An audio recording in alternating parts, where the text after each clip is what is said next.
야고보서 4장 6절부터 8절 교독합니다. 그러나 더욱 큰 은혜를 주시나니 그러므로 일렀으되 하나님이 교만한 자를 물리치시고 겸손한 자에게 은혜를 주신다 하였느니라.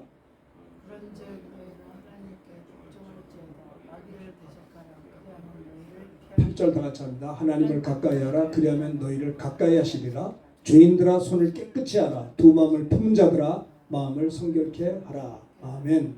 야고보서 4장 6절부터 8절의 말씀을 중심으로 하나님의 자녀의 삶의 모습 따라합시다. 하나님 자녀의 삶의 모습. 우리 성도들 하나님의 자녀의 삶의 모습이 있거든요. 나는 어떻게 살고 있는가? 내가 하나님의 자녀로서 내 삶은 어떤가? 하나님의 자녀의 삶의 모습에 대해서 말씀을 그 제목으로 말씀을 전하려고 합니다. 야고보서 4장 이제 6절부터 8절입니다. 제일 먼저 6절에 보면요. 교만한 자를 물리치시고 겸손한 자에게 은혜를 준다고 했습니다. 여러분 보세요. 왜 하나님 앞에 버림받느냐? 교만해서 그런 거예요. 누가 은혜를 받느냐? 저분은 은혜 많이 받고 나는 은혜를 조금 받는다. 왜 저분이 은혜를 많이 받을까요? 겸손하기 때문에 은혜를 많이 주죠. 하나님은 똑같이 우리를 사랑하세요. 어떤 분은 능력이 있어요. 어떤 분은 은혜가 충만해요. 근데 어떤 분은 그러지 않아요. 왜 그러냐? 겸손치 못해서요. 겸손이 뭔지 아세요? 순종하는 겁니다. 겸손. 주님이 여기를 보세요. 주님이 내 인생의 핸들을 내가 내 인생의 핸들을 붙들고 사는 게 아니라 그분께 맡기는 것이 겸손이에요. 아시겠습니까? 여기 보시니까요. 겸손은 내 인생 핸들을 내가 붙들고 있는 게 아니고 내 인생 핸들을 그분에게 맡겨서 그분의 인도 따라 사는 게 겸손이에요. 하나님은 교만한 자를 물리치시고 겸손한 자에게 은혜를 주신다 하였느니라. 야고보서 4장 6절의 말씀인데요. 하나님의 자녀들의 삶의 모습이 뭐냐? 겸손한 자가 은혜 받는데 7절을 봅시다. 7절 다 같이 크게 시작. 그런즉 너희는 하나님께 복종할지어다. 오케이, 이렇게 좋습니다. 너희는 하나님께 어떻게 해요? 복종하라는 거예요. 복종. 겸손이라는 것은 순종을 말합니다. 믿음을 말하고 있어요. 하나님께 복종하는 삶. 하나님의 자녀의 삶의 모습의 첫 번째는 뭐냐면 하나님 말씀에 순종하는 삶을 가리키는 겁니다. 이게 대단히 중요한 거예요. 여러분 우리가 세상을 살면서 정말 하나님 말씀에 절대적으로 순종하는가? 하나님 말씀을 아무리 듣고 봐도 하나님 말씀은 그렇지 않아 난 이래 이러면 안 되는 거예요. 아시겠어요? 그런즉 너희는 하나님께 복종할지어다. 뭐가 그런즉이 뭐예요? 하나님은 교만한 자를 물리치시고 겸손한 자에게 은혜를 주시기 때문에 그런즉 우리가 해야 될 일이 뭐냐? 하나님의 자녀의 삶의 모습의 첫 번째는 하나님께 복종할지어다. 이 무슨 말이에요? 하나님 말씀이라면 순종하라는 거예요. 신앙생활이 뭡니까? 하나님이 말씀에 순종하는 삶. 하나님이 하라는 것은 하고 하지 말라는 것은 안 해야 되는데 하나님이 하라는 거에 대해서 자꾸 이렇게 순종하지 못해요. 하지 말라고 했는데도 자꾸 해요. 욕심이 가득해가지고. 예? 하나님이 하지 말라는 것은 하지 말아야 되는 거예요. 욕심이 가득해가지고 이보세요. 하나님 말씀을 순종하지 않아요. 교만해요. 하나님 말씀에 순종, 교만한 거야. 교만한 자를 하나님이 물리치는 거예요. 겸손한 자, 순종할 줄 복종하고 순종하는 자에게 은혜를 주신다는 거예요. 은혜가 충만한 자가 얼마나 능력이 있습니까? 복종하라 휘포타소. 내가 하나님 아래에 있는 겁니다. 나 자신을 복종시키라는 겁니다. 복종할지어다. 하나님의 삶의 하나님 자녀의 삶의 모습의 첫 번째는 뭐라고요? 하나님께 복종함. 다시 말씀드려서 하나님 말씀이라면 순종한다라고 하는 겁니다. 이것이 하나님 자녀의 삶의 첫 번째 모습이라고 말할 수 있습니다. 근데 사실 야고보는요. 야고보서를 기록할 때는 실은 이 야고보 사도가 초대교회가 성령 충만해서 복음을 전하고 나니까 핍박이 많았거든요. 박해를 당하고 투옥되고 얻어맞고 고초를 당했어요. 심지어는 스데반 집사님 같은 경우는 복음 전하다가 돌에 맞아 죽었어요. 참 그러니까 도대체 이게 전도하기도 힘들고 예수 믿는 것도 보통 힘든 게 요즘 우리는 너무 쉽게 믿는 겁니다. 초대교회는 그랬었어요. 그러니까 12지파 그리스도인들이 그 120문도뿐만 아니라 3,000명, 5,000명 예수 믿는 사람들이 다 흩어져 버린 거예요. 다 예수 믿는 사람들이, 유대인들이, 예수 크리스찬들이 흩어져서 야고보 사도가 흩어진 12지파에게 문안을 하면서 내 사랑하는 형제들아, 너희가 여러 가지 역경과 시험을 당하거든 온전히 기쁘게 여기라고 했어요. 저는 이 말씀이 얼마나 내가 목회하면서 인생을 살면서 큰 힘이 되는지 몰라요. 한번 따라합시다. 너희가 여러 가지 시험을 당하거든 온전히 기쁘게 여기라. 어떠세요? 시험이 있죠. 뭐 하다 보면 어려운 역경이 있잖아요. 그래도 온전히 기쁘게 여기라. 이는 너희의 믿음의 시련이 인내를 만들어내는 줄 알미라. 인내를 온전히 이루라. 이는 너희를 온전하여 구비하여 조금 더 부족함이 없게 하려 함이라. 너희 가운데 지혜가 부족하냐? 후히 주시고 꾸짖지 않는 하나님께 구하라. 그래야면 주시리라. 믿음으로 구하라. 의심하며 기도하는 자는 바닷물결에 요동하는 자와 같으니 이런 자들은 죽게 얻기를 기대하지 말라. 모든 일에 정함이 없는 자라고 했어요.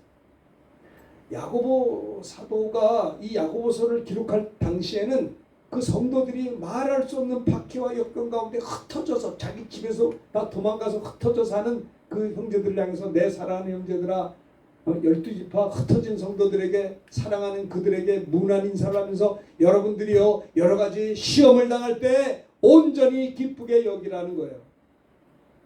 온전히 기쁘게 여기셔요 여러분들? 아니 즐거운 일 있을 때 기쁘죠. 그렇죠? 근데 조그만 문제가 생기면 마음이 상해. 그러지 말라는 거예요. 하나님을 사랑하는 자, 곧 그때때로 부르심을 입은 자들에게는 모든 것이 합력해 서로를 이루기 때문에 많은 사람들은요 이게 세상에 분을 내어도 해가 지도록 분을 품어 그냥 한번 상처받으면 이게 도대체 끊어지지가 않아요. 이게 이래가지고 되겠는 거예요. 그날 걱정은 그날에 족한 거예요. 누구를 미워하면 견디지를 못해. 사실 이번에 저도 중국을 잠깐 다녀왔어요. 중국에 솔직히 이렇게 가고 싶은 마음이 없었어요. 왜냐하면 코로나19로 5년 전에 지구촌 전체 중국이 얼마나 피해를 끼쳤나요? 한국도 얼마나 피해를 받았어요? 이태리, 미국, 일본도 그렇고 이태리도 그렇고 이게 도대체 중국이 부자들이 많아요. 14억 5천만 가운데 5천만 명이 부자라고 해요. 엄청난 그러니까 중국 부자는 대단한 부자예요. 근데 이 5천만 명이 지구촌 전체를 다니면서 좋은 데는 다 들어가 있어요. 이태리도 살고요. 이태리 경제도시가 밀라노거든요. 제가 밀라노 가서 작년에 집회를 했는데요. 그 호텔을 갔는데 중국 사람들이 그거 해가지고 거기에 완전히 얼마나 밀라노가 코로나로 고생했는지 몰라요. 일본도 중국 부자들이 많이 좋은 데 살아요. 시몬의 새끼인지 거기 이제 병원 쪽에서 이제 갔었는데 거기 문을 다 닫아. 우리보다 더 하더라고요. 코로나가 말도 못해요. 한국도 엄청나게 피해를 받잖아. 그것뿐이에요. 좀 미안한 말이지만 이 중국이 말입니다. 한국 선교사님들 다 추방했단 말이에요. 다 추방했어요. 다 쫓겨 수십 년 동안 거기서 중국의 영혼들을 사랑해서 아무쪼록 그들은 뭐 정치도 없어요. 정치를 하려고 한 게 아니라 영혼들 구원하려고 우리 선교사님들이 다 인생을 바쳐서 중국에 들어서 복음을 전했는데 다 쫓겨났어요. 저도 사람이니까 감정이 있더라고요. 여행을 간다. 일부러 중국에 가고 싶은 마음이 안 생긴 거예요. 근데 이제 노회에서 이제 결정을 했어요. 간다고. 이렇게 뭐 교육부 주관인데 결정을 했는데 내가 어떻게 반대를 합니까? 그래서 의원들이 했으니 그래서 저도 갔어요. 갔는데 처음에는 저도 중국에서 천진하고 상해에서 7개월 반을 2011년, 12년 제가 살았었거든요. 개인적으로 사정이 있어가지고 거기 있었단 말이에요. 그러니까 중국이 좀 친해요. 7개월 이상을 제가 살았다니까요. 거기서. 그러니까 중국 사람들을 알아요. 좋은 사람들 참 좋습니다. 아주 그리고 넉넉해요. 그런데 자기가 한번 7개월이라도 살아보면 이게 우리 권사님은 1년 사셨잖아요. 그러니까 중국에 대한 사랑이 있잖아요. 살아보면 이렇게 친해지거든요. 근데 이제 오랜만에 공항에서 비행기를 타고 중국의 서안에 내리는데 어색하더라고요. 이런 데 가야 되나? 저도 이제 마음이 상한 거예요. 선교사님들 다 쫓겨내서 지금 난리가 난 걸 저는 봤거든요. 선교사님들이 뭐 잘못한 게 있을까? 그들에게 뭘 복음만 전했지 뭘 잘못한 게 있냐 말이에요. 다 쫓겨나고 코로나19로 인해서 많이 피해를 받고 한국교회가 얼마나 손해를 봤습니까? 그러니까 저도 이제 분이 있어가지고 가긴 가도 어색하게 들어갔어요. 그런데 살다 하루 이틀 지나다 보니까 똑같아요. 사람들이 우리와 똑같고 또 순박하기도 하고 뭐 내가 아니 중국 사람을 미워할 게 뭐 있어요? 내가 무슨 자격으로 그들을 미워할 게 그 위에 사람들이 잘못된 서민들은 다 똑같아요.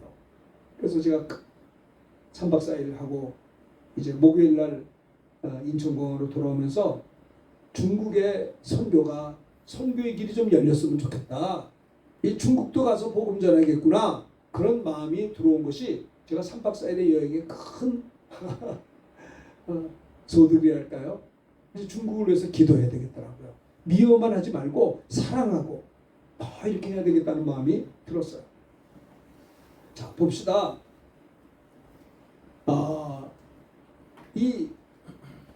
사실 그렇습니다. 과거에 중국이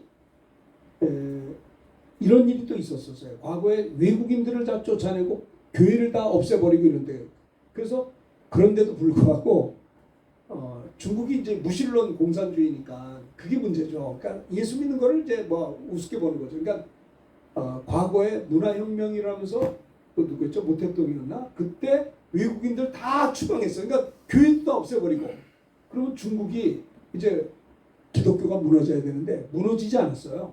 그 당시에 기독교가 4천만의 크리스찬이 있었는데 그 교회들이 다 지하교회로 들어가가지고 거기서 부흥해가지고 1억 2천만의 크리스찬이 된 거 아세요? 지금은 1억 5천까지 된다고. 세계 최대 기독교 국가가 미국이 아니고 중국이에요. 1억 2천에서 5천의 크리스찬이 지금도 지하교회에서 예배를 드리고 있다고요.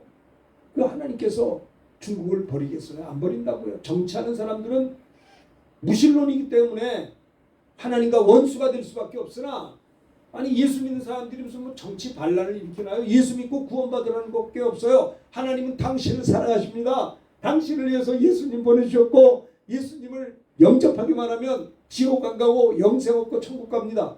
이거 하려고 가지 무슨 뭐 우리가 정치 싸움을 하려고 하는 거 아니잖아요. 그럼에도 불구하고 예수 믿는 선교사님들 다 추방당했는데 근데 박해 속에 교회가 무너지는 게 아니고요.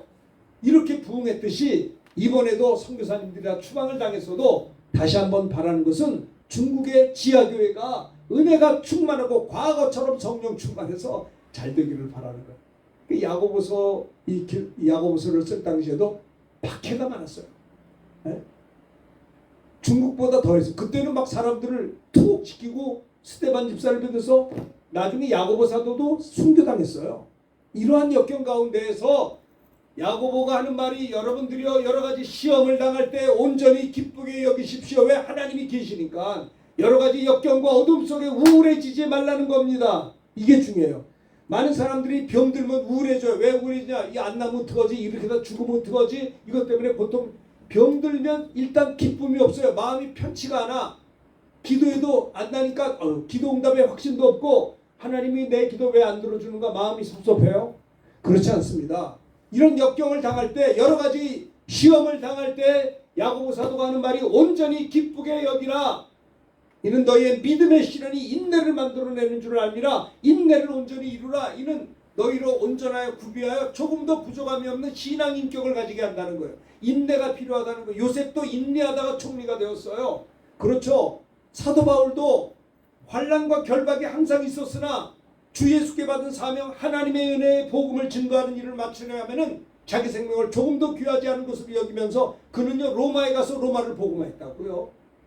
역경과 어려움 속에서 우리가 무너지는 것이 아니라 하나님을 사랑하는 자 곧 그 뜻대로 부르심을 입은 자들에게는 모든 것이 합력해 선을 이루기 때문에 당장 지금 내게 닥쳐오는 고난. 저도 사실 중국에 와서 이제 수술을 하려고 왔었어요. 과거에 뭐 그런 얘기를 제가 하도 오래전 얘기라 말을 안 합니다만은 진짜 7개월 반인 동안에 힘든 시간들이 조금 있었어요. 그런데 그렇지 않아요.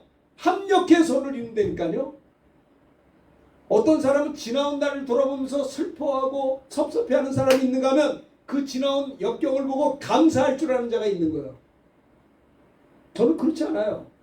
그 7개월 반 동안의 중국 생활을 제가 하면서 어떻게 해서라도 수술을 해볼까 했는데 못하고 한국에 와서 했지만은 그러나 그 7개월 반 동안에 저는요 중국을 알 수가 있었어요. 같이 살면서 한인교회 가서도 말씀을 전하고 선교지도 찾아가고 제가 선교사는 아니지만 거기 있으면서 7개월 반 동안 선교사님들과 함께 말씀을 전하고 사역할 수가 있었어요. 그리고 거기서 선교에 대해서 배울 수가 있었어요.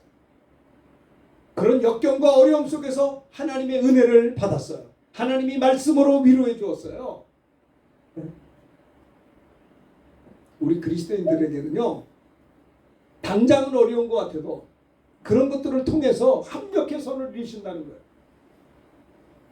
그래서 범사에 감사하는 것이 이는 그리스도 예수 안에서 너희를 향하신 하나님의 뜻이라는 겁니다.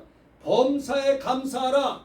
이는 그리스도 예수 안에서 너희를 향하신 하나님의 뜻이니라. 아니, 감사할 만한 일 있을 때 누가 감사 못해요? 근데 어려운 일 있을 때도 범사잖아요. 감사하라는 거예요. 그렇습니다. 우리가 지금은 부족해요. 그러나 우리가 날마다 믿음 성장하려고 몸부림을 치고 지금은 연약하나 날이 갈수록 더 주님 닮아가야 되고, 주님이 말씀했잖아요. 너는 내게 와서 배우라. 나는 마음이 온유하고 겸손하니 내 멍에를 먹고 내 짐을 지라. 그러면 너희 마음이 쉼을 얻는다는 거예요. 왜 많은 사람들이 마음에 평안이 없는가? 예전에 그 CCC 형제들 보면 샬롬하고 인사해요. 샬롬이 평안이거든요. 마음이 평안해야 돼요. 여러분 평안하세요? 평안하십니까? 평안해야 되는 거예요. 교회 일을 열심히 하는 것도 좋지만 평안을 갖는 건 더 중요한 거예요. 많은 사람들은 교회 일을 열심히 하면서 마음이 편치가 않아. 이러면 안 되는 거예요. 샬롬, 평안하라는 거예요. 예수님도 제자들에게 너희는 어디를 가든지 복음 전할 때 평안하기를 빌라고 했어요. 빌면 합당하면 임한다고 했어요. 평안이 중요한 거예요. 많은 사람들은 교회 일을 열심히 하면서 마음이 불편해요. 편치가 않아. 사업을 열심히 하면서 마음이 불편해. 편치가 않아. 투병 중에 병들어서 투병할 때도 마음이 불편해. 그러면 안 되는 거예요. 아시겠어요? 무릇 지킬 만한 것보다 내 마음을 지키라. 생명의 근원이 이에서 남이라고 했습니다. 마음이 불편한 광야 생활에 열지파 사람들은요, 마음이 불편했어요. 왜? 이 광야를 뺑뺑 도니까 원망스럽거든요. 막 원망 불평했어요. 그래가지고 그들은요, 가나안 앞에서 가나안 목지부터 열지파 사람들은 불편한 마음 갖고 원망하다가 한 사람도 가나안에 못 들어갔어요. 그런데 그 정탐꾼 여호수아와 갈렙은요, 강하고 담대한 믿음이 있었고 하나님의 약속의 말씀을 가지고 있었기 때문에 그는 어땠어요? 저들은 아무리 자이언트처럼 네피림 후예처럼 크지만 저들은 우리의 밥이라, 우리의 먹이라 그랬어요. 강하고 담대했어요. 불편하지 않았어요. 하나님께서는 믿음 있는 여호수아 갈렙은 가나안에 들어갈 수 있게 하신 거예요. 평안한 게 중요해요. 평안한 게. 그래서 우리가 또 불편할 때가 있죠. 그리고 성경은 말합니다. 너희가 아무것도 염려하지 말고 오직 모든 일에 기도와 간구로 너희의 구할 것을 감사함으로 하나님 앞에 아뢰면 어떻게 돼요? 모든 지각에 뛰어나신 하나님의 평강이 그리스도 예수 안에서 너희 마음과 생각을 잘 들으세요. 왜 우리에게 평강이 없는 줄 아세요? 기도를 안 해서 그래요. 기도하라는데 하지 못하잖아요. 통성 기도하라는데 기도가 나와야 기도를 하지. 왜 기도 안 나오는 줄 아세요? 기도를 하질 않았기 때문에 안 나오는 거예요. 야, 공부하자. 공부 잘 안 되는데요. 평상시 공부를 안 하니까 안 되지. 공부 잘하는 사람들이요, 공부하자 공부해요. 언제든지 공부해. 왜? 공부를 늘 습관적으로 했기 때문에. 기도합시다. 우리 다 같이 모여서 통성으로 기도합니다. 하는데 도대체 기도가 나오질 않아. 뭘 기도해야 될지 몰라. 왜? 마음이 복잡해요. 그 생각이 딴 데가 있다니. 저를 보시라니까요. 생각이 딴 데가 있어. 예배당에 와서는 하나님, 우리가 지난 한 주간 이렇게 살았는데 내가 생각해도 이거는 좀 부족했는데 너무 죄송했어요. 이번 한 주간 이렇게 살면 안 되는데 지난 한 주간은 너무나 게을렀고 너무나 부족한 게 많았는데 용서해 주시고, 하나님이여 오늘 예배를 통해서 은혜 받게 하시고 주의 음성을 듣게 하시고 예배 시간에 변화되게 하시고 아픈 거 고침받게 하시고 마음이 아픈 것도 고침받게 하시고 성령 충만 권능 받아서 새 힘을 얻어서 한 주간 살게 주세요라고 하는 기대감을 가질 때, 이거 보세요. 예배 시간에 한눈 팔겠어요. 이 시간에 은혜 받아야 되는데. 예? 그러니까 예배 시간에 집중하지 못한 사람은요, 은혜 받는 게 관심이 없는 거야. 하나님의 말씀에 귀를 기울이지 않는 거예요. 그래가지고 뭐가 되겠냐. 그러니까 그게 왜 그러냐면 여러분이 그런 게 아니라 여러분들이 악한 영에 눌려있기 때문에 그런 거예요. 쫓아내야 된다는 거니까요. 무슨 말인지 아시겠어요? 너희가 내 이름으로 귀신을 쫓으라는 거야. 영적으로 눌려 있다고. 그 예배 시간 한번 집중할 수가 없어. 집중할 능력이 없다고. 하나님의 자녀의 삶의 모습이 뭐냐? 하나님은 교만한 자를 물리치시고 겸손한 자에게 은혜. 왜 내가 은혜가 없냐? 교만해서 그런 거예요. 겸손함이 없어요. 겸손. 그래서 7절에 보면 그런즉 너희는 하나님께 복종할지어다. 하나님 말씀 들을 때 손해보죠. 그래도 복종하라는 거예요. 복종. 여러분, 마리아 얼마나 복종을 잘했습니까? 아들을 낳으리 이름을 예수로. 이게 말이 돼요? 이제 조금 있으면 사랑하는 남편 될 요셉과 결혼할 약속한 정원한 여인인데 천사가 나타나서 누굽니까? 마리아에게 아들을 낳을 겁니다. 그 이름을 예수로 하라. 아, 예수 믿는 것, 메시아 오시는 건 좋지만 아니 내가 결혼도 하는 사람이면서 애를 낳고 그러면 돌에 맞춰 죽어요. 그래도 마리아는 어떻게 겸손한 사람, 하나님 말씀에 겸손해서 주의 계집종이오니 주의 말씀이 내게 이루어지사이다. 순종했어요. 하나님의 자녀의 삶의 모습이 뭐냐? 하나님께 복종하는 겁니다. 하나님의 말씀 앞에 순종하는 것이 믿음의 사람이다라는 거예요. 여러분, 순종하는 게 쉬운 줄 아세요? 돌에 맞아 죽을 위기도 있어요. 쉬운 거 아니에요. 이 물을 가지고 연회장에 갖다 주어라. 갖다 줬다 뺨 맞아요. 갖다 주었더니 가다가 물이 포도주가 된 거예요. 말씀에 순종하는 거는 위기가 있습니다. 날 따라오라. 걸어와라. 이거 어떻게 무리를 걸어가요? 그 빠져 죽게. 그러나 말씀에 의지해서 무리를 걸었어요. 베드로는. 그러나 파도 보다가 빠졌지만은 주님 손 잡아줬잖아요. 하나님의 자녀의 삶의 모습의 첫 번째는 뭐냐? 하나님의 말씀 배당 순종한. 여러분 신앙생활 할 때 이런데 하나님 말씀 앞에서 난 무조건 순종하겠다. 이것만 하면 승리할 수 있어요. 하나님 말씀에 순종하겠다. 하나님은 교만한 자를 물리칩니다. 너희는 성전에 와서 마당만 밟고 가는구나. 은혜 받으려고 하지 않는다. 회개하려고 하지 않아요. 변화되려고 하지 않는다고. 욕심만 가득하니 되겠냐 이 말이에요. 하나님은 교만한 자를 물리치시고 겸손한 자에게 은혜를 주신다 하였느니라. 그런즉 너희는 어떻게 해요? 하나님께 복종할지어다. 하나님의 말씀 앞에 순종할 것이 뭐냐? 하나님의 자녀의 삶의 첫 번째 모습이 하나님의 말씀 앞에 순종한다고 예배 시간에 결심을 해야 돼요. 내가 말씀 앞에 순종하겠습니다. 이번 한 주간 사는 동안에 말씀이 명하는 건 순종하겠습니다. 말씀이 가라 하면 갈 것이고 기도도 하나도 안 하면서 누가 뭐라 하면 반대만 해. 은혜가 없어요. 은혜가. 하나님 말씀에 순종할 수 있어야 된다니까요. 여러분 우리는 양이고 그분은 목자예요. 그러면 양은 목자의 음성을 들어야 될 거 아니에요. 그래서 양이 목자의 음성을 따라 사람은 그게 양 아니에요? 목회를 하더라도 목자 대신 주님을 따라가면서 내가 순종하며 가는 게 목회입니다. 잘 보세요. 사업할 때도 목자이신 주님이 나를 이끈 대로 따라가는 게 비즈니스맨인데 자기가 목자야. 자기 생각을 다 가질 거예요. 하나님은 없어요. 자기가 결정하고 하나님이 이렇게 해주세요. 그건 안 되는 거예요.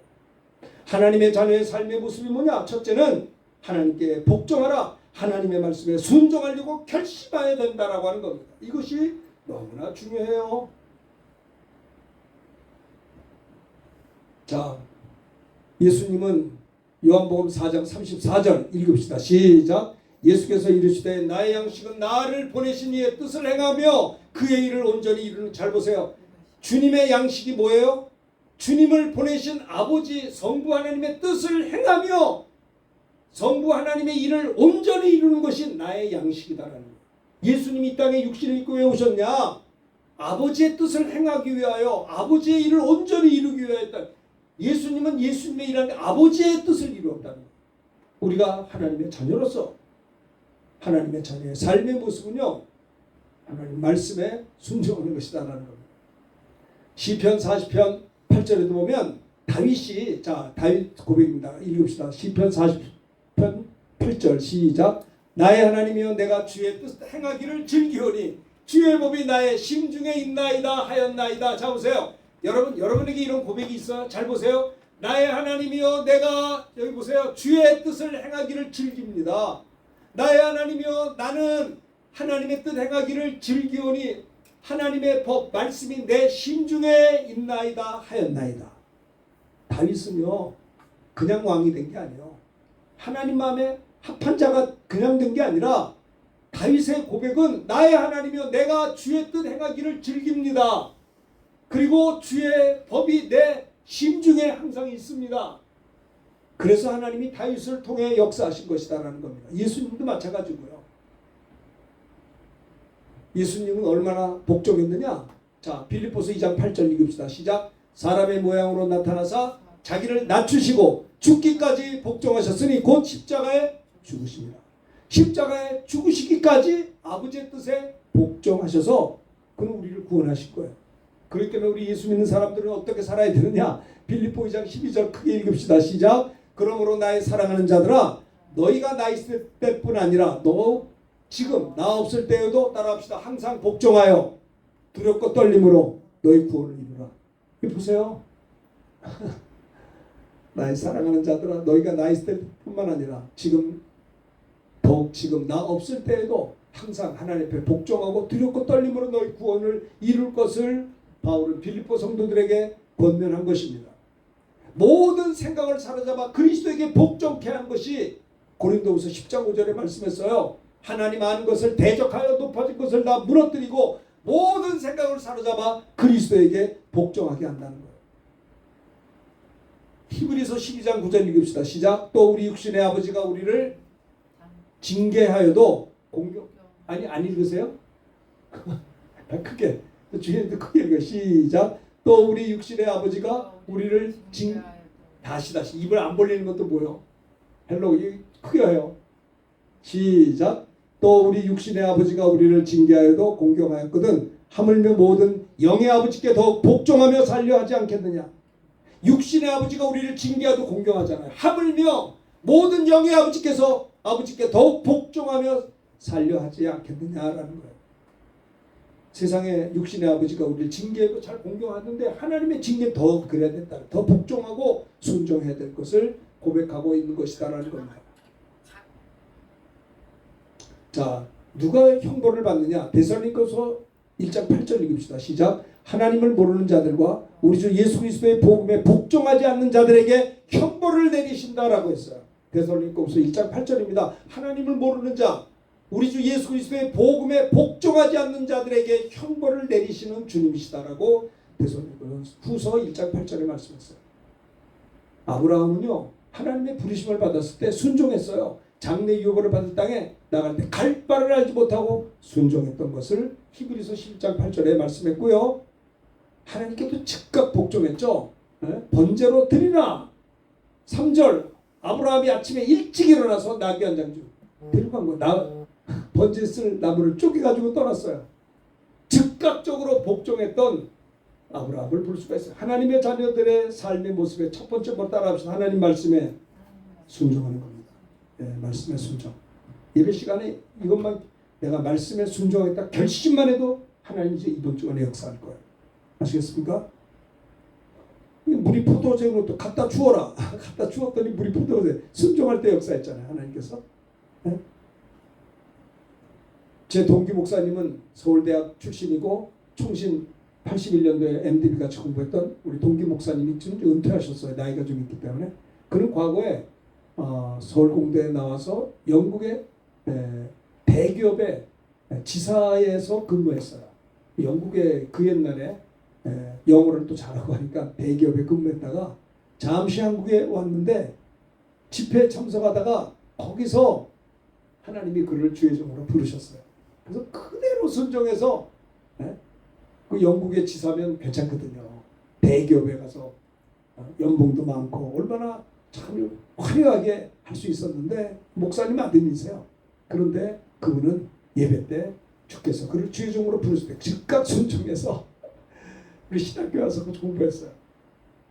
제가 알고 있던 방글라데시 선교사님 서울대 약대를 졸업하고 약국을 경영하다가 그분도 예배 드리다가 말씀 듣다가 주의 음성을 듣고 하나님의 종으로 선교사로 부름받아서 방글라데시 선교사를 갔었어요. 하나님의 자녀의 삶의 모습이 뭐냐? 하나님 말씀에 순종하는 겁니다. 어떤 형제 하나도 서울치대 졸업했는데 타슈켄트 선교사로 왔어요. 하나님 보내셨어요. 하나님의 자녀의 삶의 모습의 첫 번째는 하나님의 말씀에 순종한다. 두 번째 8절입니다. 시작. 하나님을 가까이 하라. 그리하면 너희를 가까이 하시리라. 두 번째는 뭐예요? 하나님과 가까이 하라는 거예요. 여러분의 생활이 어때요? 하나님과 가까이 하고 계십니까? 하나님과 가까이 하고 계십니까? 스마트폰하고 가까이 계십니까? 하나님을 가까이 하라. 그래야만 너희를 가까이 하신다는 거예요. 많은 사람들은 예배 시간은 예배 끝나고 나면 하나님과 멀어져요. 하나님을 가까이 하지 않아요. 하나님의 자녀의 삶의 모습. 두 번째는 뭐냐? 하나님을 가까이 하라. 그래야만 너희를 가까이 하시리라. 꿈속에서도 하나님 앞에 가까이 가야 돼요. 모든 시간 24시간 하나님을 가까이 가야 되는 겁니다. 이게 뭐예요? 하나님과 동행한다는 말입니다. 거룩한 삶을, 구별된 삶을 살라는 거예요. 하나님을 가까이 하라. 예수님도 새벽 오히려 날 밝기 전에 한적한 곳에 나아가 기도하셨어요. 어떤 때는 밤을 새도록 기도하셨어요. 겸손하셨죠. 다윗도 늘 여호와께 물어봤어요. 여쭤봤어요. 겸손하죠. 사무엘하 2장 1절 다 이게 보시고 크게 여기 보세요. 읽읍시다. 시작. 그 후에 다윗이 여호와께 여쭈어 이르되 내가 유다 한 성읍으로 올라가리이까 여호와께서 이르시되 올라가라. 다윗이 아르되 어디로 가리이까 이르되 헤브론으로 갈지어다. 자 보세요. 다윗은요 생활 중에 늘 기도했어요. 여쭤봤어요. 전쟁할 때도 여쭤봤어요. 다윗이 여쭙니다. 내가 유다 한 성읍으로 가야 됩니까? 여호와께서 올라가라. 올라가. 어디로 갑니까? 헤브론으로 가라. 이게 뭐예요? 하나님을 가까이 하는 자입니다. 하나님도 다윗을 가까이 하신 거예요. 다 보십시다. 5장 19절 읽읍시다. 시작. 다윗이 여호와께 여쭈어 이르되 내가 블레셋 사람에게로 올라가리이까 여호와께서 그들을 내 손에 넘기시겠나이까 하니 여호와께서 다윗에게 말씀하시되 올라가라. 내가 반드시 블레셋 사람을 내 손에 넘기려 하신지라. 그러니까 이 다윗이 전쟁에 백전백승한 게 뭐냐? 늘 전쟁 전에 여쭤봤어요. 이렇게 하니까 오케이 하면 사인 받아서 가는 거예요. 백전백승인 거예요. 여러분 이것이 하나님을 가까이 하는 겁니다. 사업하는 분들도 목회하는 목사님들도 자꾸 여쭤봐야 돼요. 하나님 어떻게 하면 좋아요? 우리 교회가 이런 편인데 어떻게 하면 좋아요? 자꾸 여쭤봐야 돼요. 그거 주님이 말씀해 주신단 말이에요. 그렇죠? 생활 속에 기도 여쭙는 거예요. 하나님의 자녀의 삶의 모습. 두 번째는 뭐라고요? 거룩한 삶, 하나님과 동행하는 삶, 하나님을 가까이 하라. 그래야만 너희도 하나님이 가까이 하신다라고 하는 거죠. 자 봅시다. 그래서 다니엘 1장에 보면 8절 다니엘 1장 8절 읽읍시다. 시작. 다니엘은 뜻을 정하여 왕의 음식과 그가 마시는 포도주로 자기를 더럽히지 아니하리라 하고 자기를 더럽히지 아니하도록 환관장에게 구하니. 그렇죠. 하나님은 다니엘로 하여금 환관장에게 은혜와 긍휼을 얻게 했습니다. 환관장이 다니엘에게 말합니다. 내가 왕을 두려워하고 있어. 너희가 먹을 것과 마실 것을 지정했는데 너희가 이걸 안 먹으면 얼굴이 초췌해지면 다른 애들 소년들만 못하게 하면 내가 여기서 쫓겨날 수도 있어. 왕 앞에 위태롭게 될 거야. 했더니 뭡니까? 환관장이 그렇게 말을 했어요. 근데 열흘 동안 시험해 보십시오. 채식을 주어 먹게 하고 물 주어 마시게 한 다음에 우리의 얼굴과 왕의 음식을 먹는 소년들의 얼굴과 비교해 봐서 당신이 그때 결정해 보세요. 이렇게 얘기한 거예요. 그러니까 그를 따라서 열흘 동안 시험했는데 열흘 동안 왕의 진미를 거절하고 물만 먹고 야채만 먹고 채식했던 열흘 후에 다니엘과 그 친구들의 얼굴이 더욱 아름답고 윤택하고 더 훨씬 좋아 보였어요. 그래서 감독하는 자가 그들에게 지정된 음식 마실 포도주를 제하고 채식만 주었다는 게 하나님 앞에 산 거예요. 하나님 앞에 바르지 못한 음식은 거절했던 걸 볼 수가 있어요. 그렇죠? 그래서 하나님께서 다니엘에게 어떤 축복을 줬는지 봅시다. 자 17절 1장 17절 이렇게 채식만 먹고 얼굴이 태갈 때 하나님 이런 말씀 앞에 순종할 때 17절 읽읍시다. 시작. 다니엘 1장 17절입니다. 시작. 하나님이 이 네 소년에게 학문을 주시고 모든 서적을 깨닫게 하시고 지혜를 주셨으니 다니엘은 또 모든 환상과 꿈을 깨달아 알더라. 그래요. 이렇게 하나님 앞에 바르게 신앙생활할 때 하나님께서 그에게 꿈을 깨달아 알게 하고 지혜를 주셨다는 거예요. 지혜를 이만한 아들이 없어. 그런 사람이 없었다. 자 보면 1장 20절 봅시다. 20절 어떻게 축복했나. 시작. 왕이 그들에게 모든 일을 묻는 중에 그 지혜와 총명이 온 나라 박수와 술객보다 10배나 나온 줄 아니라. 하나님이 다른 그 참모들보다 10배의 지혜를 다니엘에게 주었던 것을 볼 수가 있는 것입니다. 뭡니까? 이것도 마찬가지. 다니엘 또한 내용이 있습니다. 금령을 세워서 왕의 조서에 도장을 찍어서 30일 동안 왕 이외에 다른 것을 먹는 자는 사자굴에 집어 던지겠다는 내용이죠. 근데 다니엘은 이 조서에 왕의 도장이 찍힌 것을 알고도 자기 집에 돌아가서는 뭐예요? 예루살렘을 향한 창문을 열고 하루 3번씩 전에 했던 대로 무릎 꿇고 기도하며 그의 하나님께 감사했다고 해서 감사. 그는요 어떤 환경에도 하나님을 가까이 했더니 하나님이 저를 가까이 해서 어떤 일인 줄 알아요? 그래서 사자굴에 들어갔는데 어땠어요? 그의 몸이 좀 더 상하지 아니하였으니 그랬어요. 사자굴에 들어갔는데 다니엘은 하나님께서 지켜줬어요. 하나님을 가까이 할 때 하나님도 저를 붙잡아줬던 다니엘을 우리가 볼 수가 있는 것입니다. 그렇죠? 하나님께 가까이 하는 것이 신앙생활이에요. 내가 어떻게 할 수 있으니까 무엇으로 생신을 깨끗게 할 수 있습니까? 따라합시다. 주의 말씀만 지킬 따름입니다. 예. 내가 전심으로 주를 찾아서오니 주의 계명에서 떠나지 않게 하소서. 내가 주께 범죄하지 아니하려 하여 주의 말씀을 내 마음에 두었다라고 시편 기자는 고백을 했던 거예요. 예수님도 제자들에게 말했습니다. 시험에 들도록 깨어 기도하라. 1시간도 깨어 기도하지 못하느냐? 여러분 말씀을 통해서 기도를 통해서 하나님을 가까이 나가 하나님을 가까이 하라. 그러면 너희도 하나님이 너희를 가까이 하신다. 마지막 3번째 자 7절 읽읍시다. 시작. 그런즉 너희는 하나님께 복종할지어다 마귀를 대적하라. 그러면 너희를 피하리라. 하나님의 자녀의 삶의 3번째 모습은 뭐예요? 마귀를 대적하라. 죄악을 철저히 거부하라는 겁니다. 악한 영을 쫓아내라는 거예요. 하나님의 자녀의 삶의 모습은 예수의 이름으로 사탄을 물리쳐라. 대적하라. 그럼 피한다는 거예요. 그렇죠? 하나님의 자녀의 삶의 모습 첫 번째는 하나님께 복종할지어다. 말씀에 순종하라. 두 번째는 하나님을 가까이 하라. 그럼 하나님도 너희를 가까이. 우리가요 하나님의 자녀의 삶의 모습은 어떻게 하면 내가 오늘 하루도 하나님과 가까이 할 수 있을까? 말씀을 통해 가까이 성도의 교제를 통해서 또 복음 전하면서 말씀을 읽으면서 하나님과 가까이 하나님도 우리를 가까이 하신다는 거예요.